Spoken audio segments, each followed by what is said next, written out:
বীর মুক্তিযোদ্ধা lieutenant colonel Shariful হক ডালিমের দেওয়া সাক্ষাৎকারের পর নেটিজেনরা সামাজিক যোগাযোগ মাধ্যমে যাকে মেজর ডালিম বলে মন্তব্যের তীর ছুড়ে দিয়েছেন। এবার সেই মিনহাজুল আরেফিন সিদ্দিক নিজের অবস্থান পরিষ্কার করেছেন। সোমবার ৬ জানুয়ারি সন্ধ্যা ৬টার দিকে তার নিজের ফেসবুকে এক স্ট্যাটাসের মাধ্যমে তার অবস্থান জানান।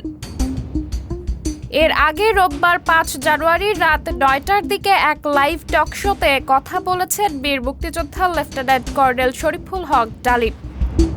২ ঘন্টার সেই লাইভ টক শোর আয়োজক ও সঞ্চালক ছিলেন প্রবাসী সাংবাদিক ইলিয়াস হোসেন। টক শোতে মেজর ডালিম ৫০ বছরের অনেক প্রশ্নের উত্তর দিয়েছেন।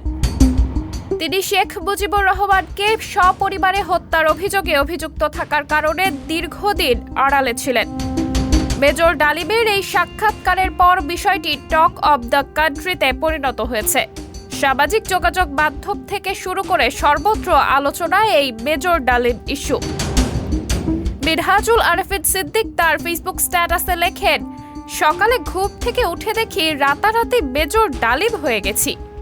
তিনি আরও লেখেন, আর এরপরই বট বাহিনী ঝাঁপাইয়া পড়েছে আমার প্রোফাইলে। এদিকে স্বরাষ্ট্র উপদেষ্টা লেফটেন্যান্ট জেনারেল জাহাঙ্গীর আলম চৌধুরী এই ইস্যুতে সাংবাদিকদের প্রশ্নের মুখোমুখি হয়েছেন। যদিও উপদেষ্টা মেজর ডালিম ইস্যুতে সাংবাদিকদের সঙ্গে কোনো প্রশ্নেরই উত্তর দেননি।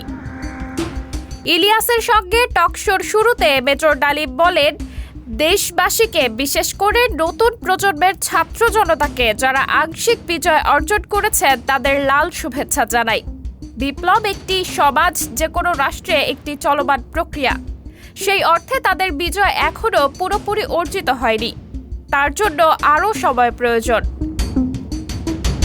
২৪-এর গণ অভ্যুত্থানের নেপথ্যের নায়ক ছাত্র জনতাকে পরামর্শ দিয়ে তিনি বলেন, সম্প্রসারণবাদী হিন্দুত্ববাদী ভারত যার কবজায় আমরা প্রায় চলেই গিয়েছি, সেই অবস্থান থেকে সেই ৭১-এর মতো আরেকটা স্বাধীনতা অর্জন করতে হবে। তা না হলে বিপ্লব ব্যর্থতায় পর্যবসিত হবে। জাতীয় সঙ্গীত ইস্যুতে মেজর বলেন, বাংলাদেশের জাতীয় সঙ্গীত রবীন্দ্রনাথ ঠাকুরের না হয়ে কাজী নজরুল ইসলাম বা অন্যান্য স্বনামধন্য দেশীয় কবিদের গান হতে পারত।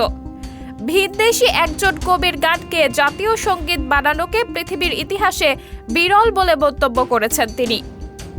শরীফুল হক ডালিম, যিনি মেজর ডালিম নামে অধিক পরিচিত, তিনি হলেন বাংলাদেশ সেনাবাহিনীর একজন প্রাক্তন সামরিক কর্মকর্তা। ১৯৭৫ সালের ১৫ই আগস্ট বাংলাদেশের তৎকালীন রাষ্ট্রপতি শেখ মুজিবুর রহমানকে সপরিবারে হত্যার সঙ্গে তিনি জড়িত ছিলেন।